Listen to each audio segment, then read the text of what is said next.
की हा बघा व्हिडिओ कुठला आहे काय मला काय माहिती नाही, पण ह्यो 1 मिनिटासाठी मुद्दाम होऊन दाखवतोय.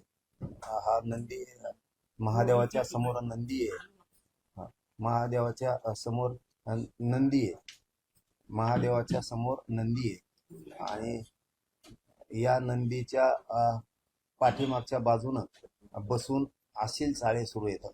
अशील चाळे हे सुरू येतात. अशील चाळे अशील चाळे सुरू येतात आणि हे महाराष्ट्रात आणि भारत देशात आम्ही कधी बघितलेलं नाही.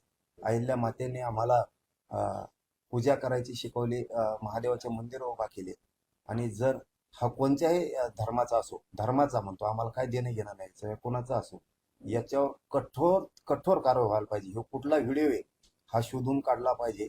विशेष करून मुख्यमंत्री साहेबांना सांगणं आहे की ही पॅन्टची चेन पण खोलतोय आणि दोन्ही पाय नंदी देवाच्या बाजूला ठेवले, नंदी देवाच्या बाजूने दोन्ही पाय ठेवले आणि ते अश्लीलता असल्यासारखं ते त्याच्यावरती करतोय. हा कोणी काय माहिती नाही, परंतु ही हिंदू धर्माला डाग आहे, हिंदू धर्माच्या संस्कृतीला डाग आहे.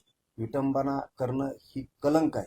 अहिल्या मातेनं देवदेवतांचा जीर्णोद्धार केला महादेवाचा आणि तिथंच जर ह्या असल्या कोण पायदाशी आहेत हे जर असं करत असल्या तर हा अवघड विषय. म्हणून म्हणतो मी, देवदेवतांची अशी विटंबना करणाऱ्यावर मोका लावला पाहिजे. याच्यावरती हा कोणी शोधून तातडीनं काढून, नसता मग आम्हाला आमच्या हातात आंदोलन घ्यावं लागणार आहे. आमच्या हातात आम्हाला आंदोलन घ्यावं लागणार आहे. मी सगळे व्हिडिओ हे मीडियांना देतो. मी हे व्हिडिओ मुख्यमंत्री साहेबांना सुद्धा देणार आहे. मोका लागला पाहिजे. हा कोणी पण असू द्या, कुठला आहे काय आहे, याचा शोध पोलिसांनी तातडीनं घ्यायचा आहे आता. आणि मी शिंदे साहेबांना सुद्धा देणार आहे. त्याच्यात अशी एक चर्चा कानावर येते सोशल मीडियामधून, ज्या काही पोस्ट आम्ही पत्रकार वाचतो आहोत त्या पोस्टनुसार त्यामध्ये तो जो व्यक्ती आहे तोच व्यक्ती आहे ज्या व्यक्तीला जालन्यामध्ये चटके देणार. मी खात्री केलेली नाही, त्याच्यामुळं मला त्याच्यावरती बोलता येणार नाही. मी खात्री करतो, परंतु हा व्हिडिओ आता मुख्यमंत्री साहेबांकडे जाणार. हा व्हिडिओ आता मुख्यमंत्री साहेबांकडे जाणार, शिंदे साहेबांकडे सुद्धा जाणार, अजित पवारांकडे दादांकडे सुद्धा जाणार. हे व्हिडिओ हा व्हिडिओ जाणार, कारण कशालाही जातीचा रंग देऊन चालत नाही. आपली हिंदू संस्कृती, दैवत हिंदुत्वाचा महादेव, दर्शन घ्यायला येणारे माता मावल्या हिंदूंच्या,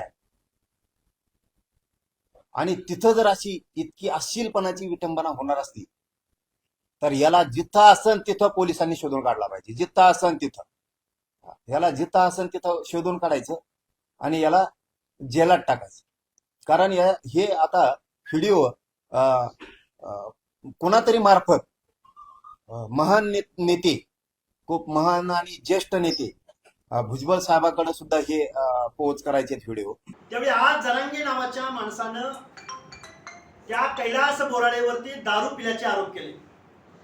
तो महादेवाच्या नंदीला वेगळ्या पद्धतीनं अश्लील चाळे करतोय असे आरोप केलेले आहेत.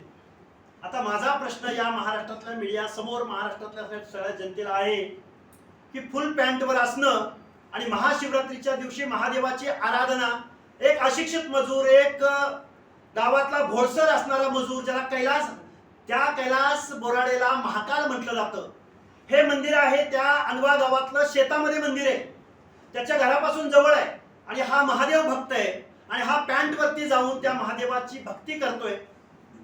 ती भक्ती कोणत्या प्रकारची हे मला सांगता येणार नाही, पण मी ती वस्तुस्थिती जाणून घेतलेली आहे. तर आज जरांगेंनी त्याच्यावरती आरोप केलेत की मी कट्टर हिंदूवादी आहे आणि मी अश्लील चाळे करणाऱ्या, दारू पिणाऱ्या माणसाला शिक्षा दिली गेली पाहिजे. तिथं विटंबना झालेली आहे आणि तो अर्धनग्न अवस्थेत तिथं गेलेला आहे. माझी मीडियाला आणि महाराष्ट्रातल्या सगळ्या लोकांना विनंती आहे की तो कैलास बोराडे नावाचा माणूस तिथं गेला होता, हे सत्य असलं तरी त्या माणसानं कुठलाही अश्लील हावभाव केलेला नाही, कुठल्याही महिलांना शिवीगाळ केलेली नाही, कुठल्याही प्रकारचं समाज विघातक कृत्य केलेलं नाही.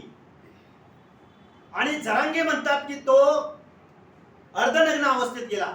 त्या माणसाच्या अंगावरती फुल पॅन्ट आहे. आता मग जर हा अर्धनग्न अवस्थेत असं जरांगेंना वाटत असेल तर मग खूप विनयानं मी या महाराष्ट्रातल्या व्यवस्थेला विचारतोय की मंदिरामध्ये आपले पुजारी, आपले भक्त त्याची आराधना करताना फुल कपड्यामध्ये असतात का?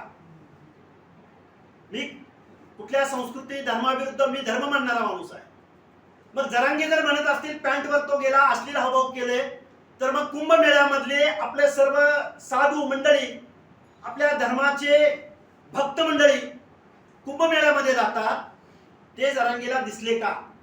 आणि मग त्याच्यावरती आरोप करायचे का? मला वाटतं जरांगेच्या मानसिकतेवरती परिणाम झालेला आहे. जरांगे हा मनोरुग्ण आहे. मीडियाला माझे हात जोडून विनंती आहे, तुम्ही एक 8 दिवस त्याला विश्रांती द्यावी म्हणून जरांगेंना.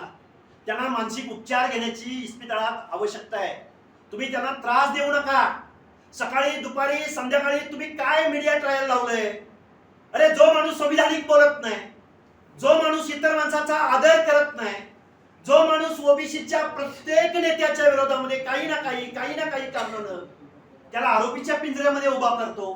कधी त्याच्या अजेंड्यावर छगनरावजी भुजबळ असतात, कधी त्याच्या अजेंड्यावर गोपीचंद पडळकर असतात, कधी त्याच्या अजेंड्यावर पंकजाताई मुंडे असतात, कधी त्याच्या अजेंड्यावर धनंजय मुंडे असतात, आणि कधी त्याच्या अजेंड्यावर ओबीसी आरक्षणाची बाजू मांडणारा, आता मी माझं वैयक्तिक वगैरे बोलतोय असं तुम्हाला वाटेल, लक्ष्मण हाकेवरती 5 वेळा फिजिकली अटॅक करणारा हाच मनोज जरांगे आणि त्याचे चेले चपाटे कार्यकर्ते, आणि त्याला सोशल मीडियामध्ये सपोर्ट करणारी रोहित पवार नावाच्या आमदाराची आयटी सेल, ज्यांचे फेक अकाउंट आहेत, या महाराष्ट्रामधलं जे सामाजिक स्वास्थ्य बिघडवण्याचं काम करतायत, आरोप प्रत्यारोप करतायत, याच्यावरती कारवाई झाली पाहिजे.